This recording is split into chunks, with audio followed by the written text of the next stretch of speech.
요 근래 제 근처에 굉장히 우울한 분이 한 분 계셔요. 웃지를 못해. 왜냐 아십니까? 이 양반이요 참 착한 분이에요. 난 2년 전에 그분이 섬기던 교회에서 뭐 문제가 복잡한 문제가 생겨가지고 많이 싸웠나 봐요. 막 서로 막 다투고 의견이 안 맞으니까 서로 막 갈등하고 가다가 이분이 담임 목사님 쪽하고는 좀 이렇게 서로 안 맞는 의견으로 갈등을 엄청 겪다가 얼굴 붉히고 못할 말 서로 하고 하다가 도저히 안 되니까 교회를 뛰쳐나와 버린 거예요. 그런데 그게 마음에 착 눌려 있으니까 범사에 괴로워. 길을 걸어가도 괴롭고 잠도 옳게 안 오고 심지어요 방에서 걷다가 침대 모서리에 정강이를 딱 부딪히죠. 그러면 악 하는 순간에 어이쿠 내가 벌 받았는가. 예, 조금 집안에 아이들이 안 좋은 일만 생겨도 내가 목사님한테 불순종해가지고 하나님이 날 벌 주시는가. 그러니까요 자유가 완전히 사라져 버렸어요. 근데 제가 그분에게 불난 집에 그냥 기름 붓듯이 좀 더 충격적인 이야기를 해줬거든요. 몇 년 전에 제가 서울의 강북구에 있는 어느 교회에 집회를 갔거든요. 근데 그 집회 갔던 교회에서 참 특이한 이야기를 들었습니다. 그 교회가 지금은 아담하게 이제 교회가 잘 지어졌는데 그때 어떤 일이 있었냐면은 교회가 낙후되고 이제 성도들 모이고 하니까 교회를 새로 짓자 이렇게 의견이 모아진 거예요. 당회에서 목사님과 거기에 장로님이 그때 세 분이었어요. 이 세 분 중에 목사님과 네 분이 당회에서 만장일치로 교회를 건축하기로 다 결정하고 이제 예산도 보니까 돈도 충분히 어느 정도 만들어져 있고 쭉 보니까 이제 때가 되었다 해가지고 만장일치로 결정을 했어요.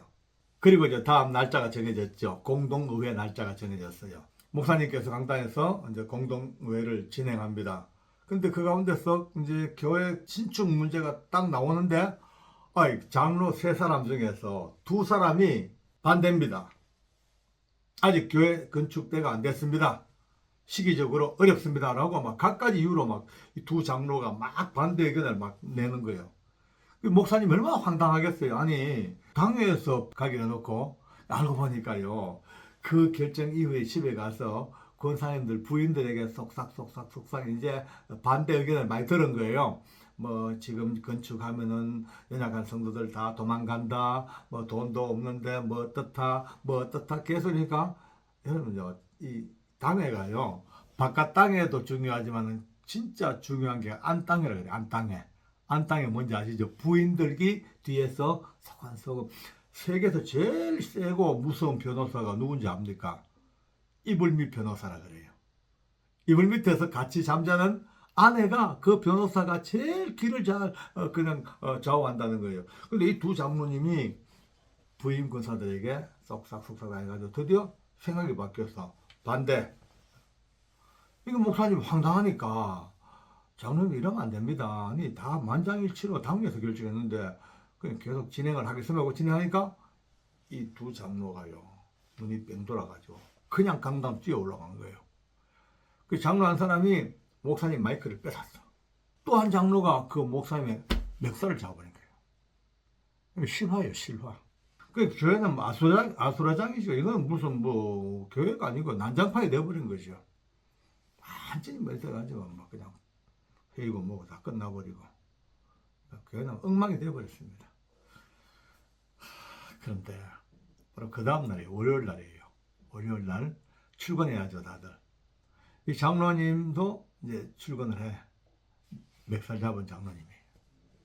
출근하다 갑자기 속이 안 좋아. 너무 속이 안 좋으니까 이 공중 화장실인가 뭐 찾아가지고 그 화장실 들어간 거예요. 급히 들어가서 이제 앉아서 변을 보다가 거기서 뇌혈관이 터져서 죽어버렸어요. 바로 막 급사해버렸어요. 참 비참한 모습이죠. 병원에서 죽은 것도 아니고 집에서 죽은 것도 아니고 화장실에서 변 보다가 거기서 떨어져 죽었어요. 온 교회가 어떻게 됐겠습니까? 교회가 막 난리가 나버렸죠. 난리가. 뭐 전쟁보다 더 큰 난리가 난 거예요. 한꺼번에 소문이 쫙 도니까 제일 먼저 딱 나온 결론이 봐라, 목사님 멱살 잡고 땡기니까 하나님이 손을 쳐서 바로 급사했다고 또 화장실에서 라는 이야기 쫙 돌아보니까 온 교인들이 막 부들부들 떠든지. 반대하고 목사님 마이크 뺐던 이 장로는요, 그 길로 그 소문 듣자마자 불이 나게 달려와가지고 목사님 한번 무릎을 꿇고 목사님한테 죽을 죄졌습니다. 용서하십시오. 제발 용서해달라고. 제발 용서한다고 제발 하나님께 기도해달라고 막. 그 목사님 용서해줬겠죠.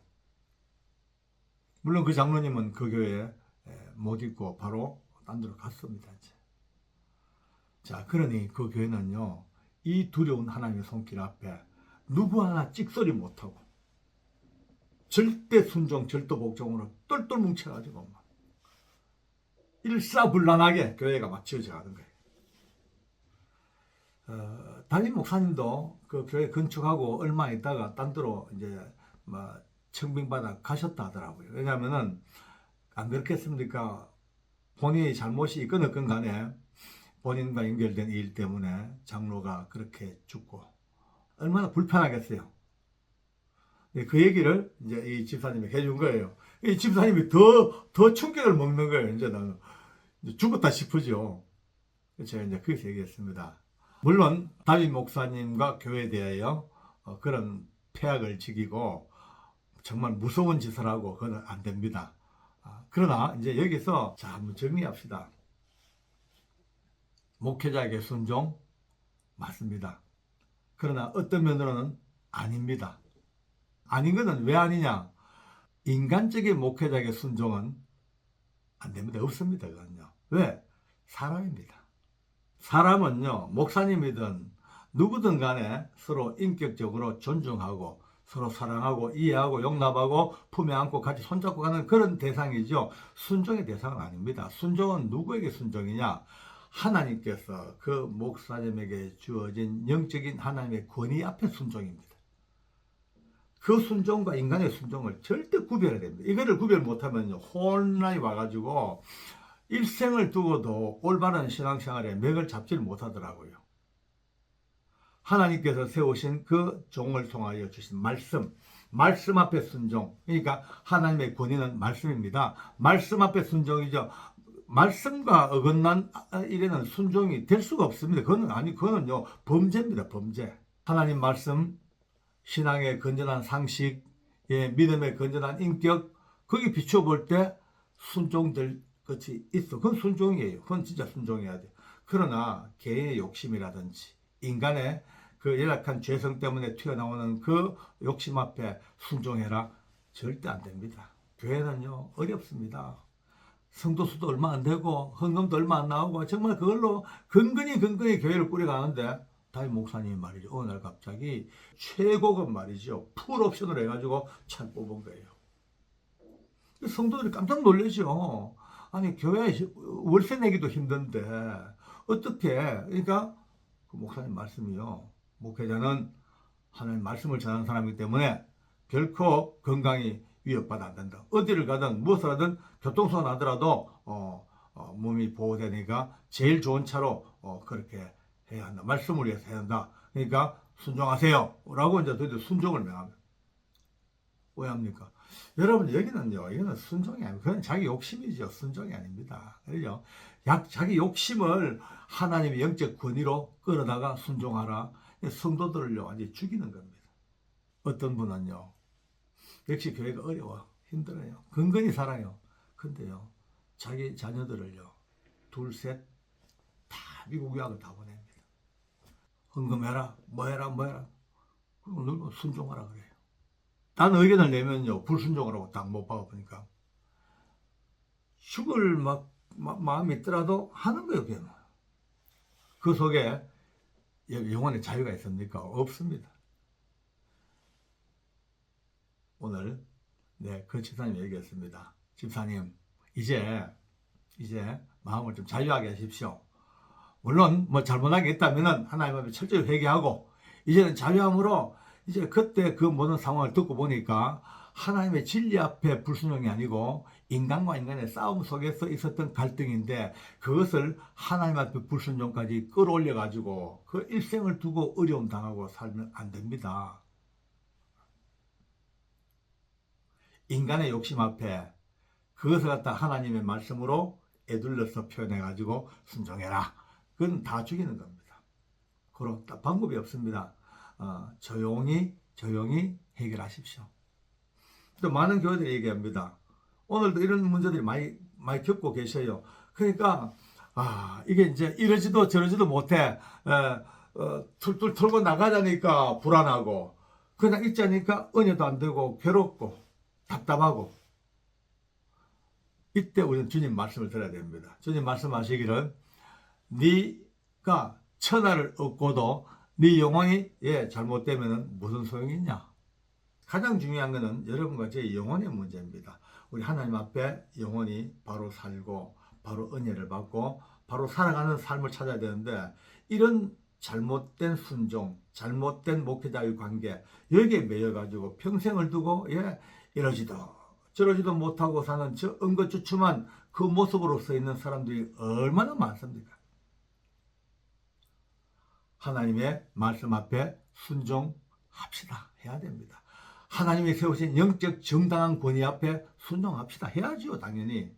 그런데 누가 봐도 아닌 인간의 생각, 인간의 죄성, 욕심, 자기 교만으로 가득 찬 가운데서 그것으로 순종을 요구하는 그거는 이제 생각해 봐야 됩니다. 그럴 때라도 결코 싸우면 안 됩니다. 여러분요, 이 질그릇은요, 보기는 이뻐도 두 개가 부딪히면 땡그랑 깨져버립니다. 금 가든지 이빨 나가든지 칙 깨져버리고 땅바닥 떨어지면 박살나버립니다. 절대 부딪힐 필요 없습니다. 판단해보고 기도해보고 아무리 봐도 도저히 혼자 결정이 안 되면 신실한 이웃에 기도하는 분들과 같이 의논하면서 이것이 과연 하나님의 절대적인 권위 앞에 내가 순종 불순종이 아니면은 인간의 생각과 인간의 욕심과 인간의 그 교만과 인간의 그 사악함 속에서의 순종을 빨리 깨달아서 만약에 후자 같으면요, 조용히 아주 조용히 소리 없이 싸우지 말고 핫바지 안에서 방귀 쉬듯이 샤 그냥 흘러 나와요. 나와서 보면요, 이제 정말 살아있는 생명의 교회가 엄청 많습니다. 정말 거기서 말씀 앞에 순종하면서 받는 복, 하나님의 영적 권위 앞에 순종하면서 받는 그 은혜, 그것을 마음껏 누리면서 생애를 살아야지요. 어중간하게 그냥 미신적인 아니면 샤머니즘적인 순종과 불순종의 그 두려운 막대기 앞에서 오늘도 헛되게 떨고 있는 분들이 계신다면 오늘 다시 한번 눈 떠 가장 놀라운 하나님의 말씀 앞에서 진리 말씀 앞에서 말씀합니다. 그리스도의 말씀이 너희 안에 풍성히 가하여서 시와 참여와 신뢰한 노래를 부르고 감사하는 마음으로 하나님께 찬양하라. 진짜 멋지지 않습니까? 말씀 우리 속에 거하게 풍성히 가면요, 이 풍성한 말씀이 이제 피차 지혜로 가르치고 권면하고 평안의 매는 줄로 하나 되게 하신 성령의 그 뜻을 따라가는 역사가 있단 말이에요. 자유합시다. 정말 진리 안에서 자유하고 말씀 안에서 눈 바로 뜨고 하나님의 은총 속에서 다시 한번 새로운 세상을 살아가는 복된 축복 있기를 바랍니다. 기도하겠습니다. 좋으신 하나님 아버지 감사합니다. 순종하고 우리가 복종해야 되지만 정당한 하나님의 권위, 하나님 말씀, 하나님의 인격적인 역사 앞에 무릎을 꿇지언정 인간의 사악한 욕심과 인간의 더러운 욕망 앞에서 하나님 아버지 앞에 참으로 받은 바 은혜 너무나 크고 큰데 이것을 가지고 오히려 하나님의 말씀으로 위장하고 하나님의 능력으로 포장하여져서 헛된 순종을 요구하는 그런 삶 속에서 우리가 눈떠 다시 한번 주의 은혜 속에 한 걸음 올라갈 수 있는 축복을 허락해 주시옵소서. 세상의 것들에 속지 아니하고 하나님의 은혜 앞에서 눈뜨는 아름다운 진리의 역사가 있게 하옵소서. 예수님의 이름으로 기도드립니다. 아멘.